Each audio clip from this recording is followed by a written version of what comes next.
किसी नफ्स को खबर नहीं है अपने बंदों के लिए आंखों की ठंडक का सामान हमने कैसा छुपा के रखा हुआ है।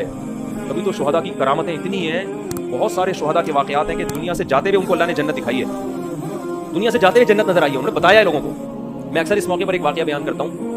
अब्दुल्लाह इब्न मुबारक रहमहुल्लाह ने गालिबन अपनी बहुत बड़े मुहद्दिस अपनी किताब में ये वाक़या लिखा है, तारीखी वाक़यात होते हैं ना। उन्होंने लिखा कि ये अब्दुल्लाह इब्न मुबारक तबा ताबईन के दौर के इमाम हनीफा के शागिर्द हैं और बहुत बड़े मुहद्दिस हैं। लेकिन ये अब्दुल्लाह इब्न मुबारक ऐसे तो गालिबन इनका वाक़या है या किसी और बुजुर्ग का, क्योंकि मैंने पास वाक़यात 15 साल 20 साल पहले पढ़े हैं तो उनमें मुझे नाम पूरी तरह याद नहीं है। तो उन्होंने अपना वाक़या नकल किया कि हम एक लड़ाई में थे, मैदान जिहाद में। तो एक नौजवान, हम उसे देखते थे दिन में रोज़ा रखता था, रात में तहज्जुद पढ़ता था और थोड़ा आराम करता था, मुजाहिदीन की खिदमत बहुत किया करता था, बहुत ज़्यादा परहेज़गार था और दिन में बड़ी बहादुरी से लड़ता। तो कई दिन हो गए, कई हफ्ते हो गए, एक किला फतह नहीं होकर दे रहा था। तो वो कहते हैं कि मेरी ड्यूटी इस बंदे के साथ लग गई रात को, कि रात को कुछ देर ये सोएगा, मैं पहरा दूंगा, फिर जब मैं सोऊंगा तो ये नौजवान पहरा देगा। कि उस नौजवान के साथ इनकी रात गुजारनी थी इन्होंने। तो क्या हुआ, कहते हैं कि एक दिन मैंने देखा कि ये सोया है और जब मैंने इसको नींद से बेदार किया तो उठते ही रोना शुरू कर दिया इसने। मैंने कहा भाई क्या हो गया? तो इसने वो मंजर बताया अपना। इसने कहा कि मैंने ख्वाब देखा, ख्वाब में मुझे खूबसूरत जन्नत दिखाई गई, ऐसी जन्नत जैसे कुरान कहता है जिस ना किसी आंख ने देखी और न किसी कान ने सुनी। तो मैं आगे गया तो बहुत खूबसूरत औरतें, बहुत खूबसूरत औरतें, मेरा दिल उनकी तरफ माइल होने लगा। तो मुझे उन फरिश्तों ने कहा कि ये तुम्हारी बांदियाँ हैं, ये तुम्हारी बीवी नहीं, तुम्हारी बीवी आगे है, वो इनसे भी ज़्यादा खूबसूरत है। बाप के कान खड़े हो जाएंगे जब ये ऐसी बात आती है। तो वो चले गए, वो कहते हैं मुझे लेकर गए। तो मैं जब आगे गया हूँ, इतनी खूबसूरत, अल्लाह ने जन्नत के नक्शा खींचा है कुरान मजीद। कह रहे हैं जब मैं करीब गया हूँ वहाँ तो एक खूबसूरत कमरा, जैसे दुल्हन का कमरा सजा हुआ होता है, तखत एक बहुत हसीन औरत, बहुत ही हसीन, उसके सामने इफ्तारी का सामान रखा हुआ है, खाने पीने का, इफ्तारी का नहीं होता सब। तो कहते हैं मुझे बताने वाले ने बताया कि ये तुम्हारी ज़ौजा है और तुमने इसके साथ रोज़ा आज इफ्तार कर। अब रात के वक्त इसके तो ख्वाब आ रहे हैं ना इसको। कह रहे मेरा तो ऐसा दिल कि मैं उसके करीब जाऊँ, मेरा दिल ललचा रहा है।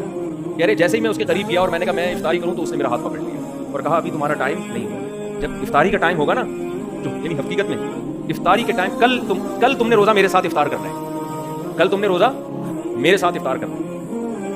कह रहे इस दौरान आपने मुझे आके उठा दिया तो मेरा वो सारा ख्वाब, मुझे उस मंजर पे रोना आ रहा है, इतना हसीन मंजर।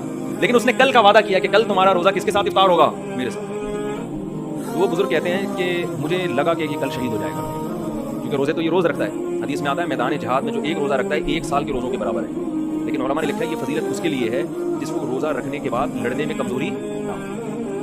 अगर रोज़ा रखने के बाद ये खतरा है कि हम कमज़ोर होकर लड़ नहीं पाएंगे, फिर रोज़ा रखना जायज़ नहीं है, क्योंकि पहले दुश्मन है। तो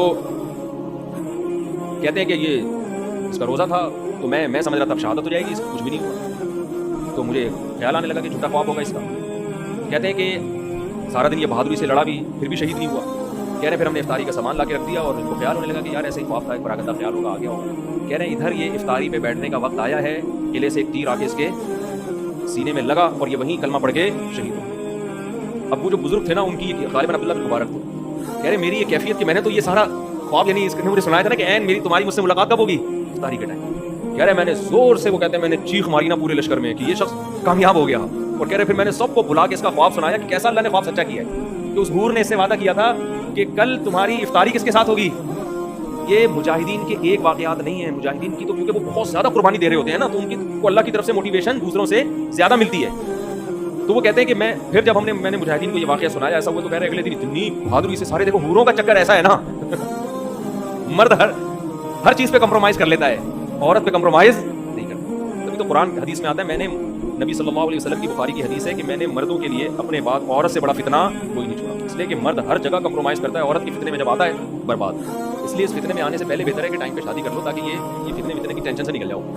एक साहब का किस्सा मेरे सामने आया, बहुत करोड़पति अरबपति आदमी किसी पे लट्टू हो गए, किसी लड़की पे डिप्रेशन में चले गए, खुदकुशी के ख्यालात आ रहे हैं, वो लड़की भी दबा के पैसा खा रही है, शादी नहीं कर रही। ये शादी के पीछे पड़ा हुआ है, वो शादी नहीं कर रही, वो भी घुन्नी बनी हुई खाई जा रही है। इसके दोस्त इसको समझा रहे हैं भाई लड़की तेरे पैसे से को खत्म करके, जब पैसा खत्म होगा ना तो लड़की भी जाएगी और पैसा भी जाएगा। लेकिन कई मर्दों के दिवालिये हो चुके हैं, अपनी माशूका पे पैसे उड़ा के फिर सिगरेट पीना शुरू करते हैं, फिर शराब पीते हैं, फिर ऐसे गम में बैठे हुए होते हैं, फिर मर रहे होते हैं, फिर महबूबा को तस्वीरें बना के भेज रहे होते हैं, तुम्हारे गम में दीवाना हो गया, उसकी सेहत पे 5 रुपये का भी फर्क नहीं पड़ रहा। वो मैं कह रहा था कि जब उनको पता चला ना हूर मिल गई है इसको, तो वो उन्होंने वाकया बयान किया, मुजाहिदीन इतनी बहादुरी से लड़े कि वो किला फतह हो गया। हर एक की ख्वाहिश होगी कि मैं भी शहीद हो जाऊँ। तो बाज़ दफ़ा अल्लाह की तरफ से चीज़ें दिखा दी जाती हैं, मोटिवेशन मिलती है। तो आज हमारे लिबरल लोग, मुल्हिद लोग हूरों का मजाक उड़ाते हैं कि ये मौलवियों ने बेवकूफ़ बनाने के लिए हूरों की लालच दी हुई है। तो भाई ये मौलवियों ने लालच नहीं दी, ये हमारे रब ने बताया है कि एक ऐश व इशरत तुमने दुनिया में देखा है, एक ऐश वो है जो अल्लाह अपने नेक बंदों को क़यामत के दिन देगा।